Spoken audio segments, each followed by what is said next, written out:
Si vous avez cliqué sur cette vidéo, c'est que vous avez peur, auquel cas rassurez-vous, vous n'êtes pas seul. Et je vous aurais bien expliqué pourquoi ne pas grossir est très simple, mais je vous ai déjà tout expliqué dans ma dernière vidéo, cela serait donc une perte de temps. Autrement dit, si vous voulez comprendre quelque chose à cette vidéo, il faudra d'abord aller voir ma dernière.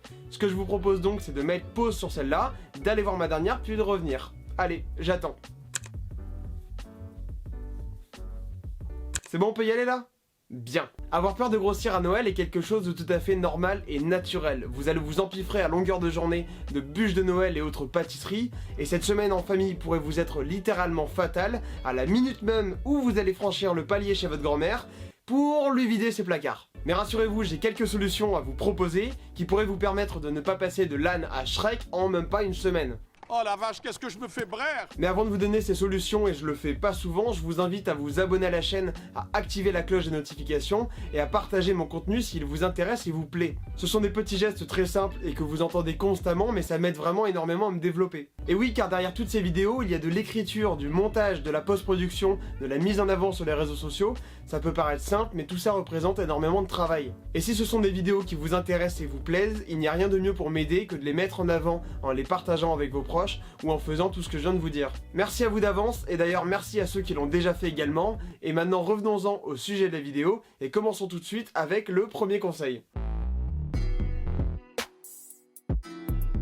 Maintenant que vous avez vu ma dernière vidéo, vous êtes incollable sur le principe de la balance calorique et savez pertinemment que c'est un phénomène très simple à comprendre. Je vais pas vous refaire toute l'explication ici, mais brièvement, si vous ingurgitez plus de calories que ce que vous en avez dépensé pendant la journée, vous allez prendre du poids, et à l'inverse, vous allez en perdre. Et pendant ces journées où vous allez ingurgiter plus de calories que sur l'ensemble de vos 3 derniers jours, si vous ne voulez pas prendre du poids, il va falloir vous bouger, et faire du sport peut être une excellente idée. Nombreux sont les sports qui peuvent vous faire dépenser énormément de calories en un minimum de temps, et même si vous n'avez pas d'argent, vous pouvez tout à fait vous en sortir en allant courir par exemple. Et pour vous permettre de rentabiliser vos séances de sport et de gagner du temps, je vous ai listé dans la description des exemples de sports qui vont vous permettre de brûler énormément de calories en peu de temps. De cette manière, vous pourrez pleinement profiter du repas de Noël avec vos proches, avec votre famille, et pourrez enfin manger cette bûche dont vous rêvez depuis 10 jours. Si, faites pas genre.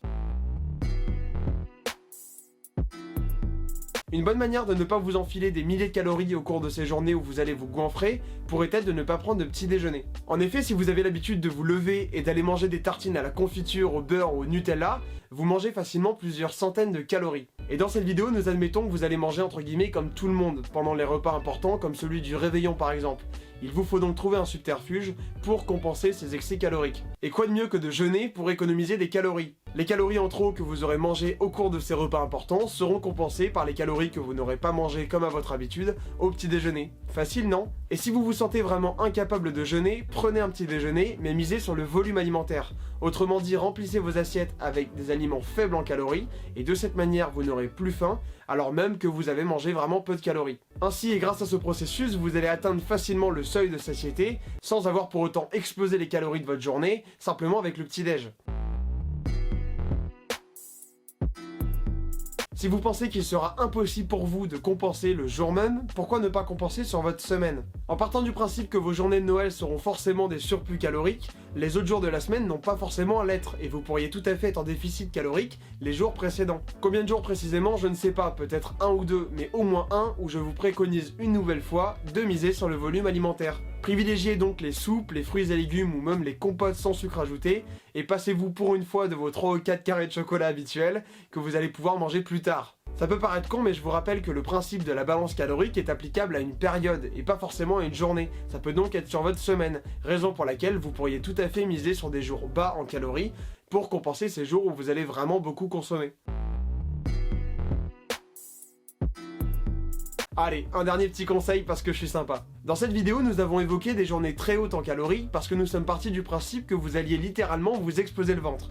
Or, c'est pas forcément la meilleure idée. Je ne vous dis absolument pas de vous priver de tout ce qui vous passera sous les yeux, bien au contraire, mais n'en abusez pas non plus.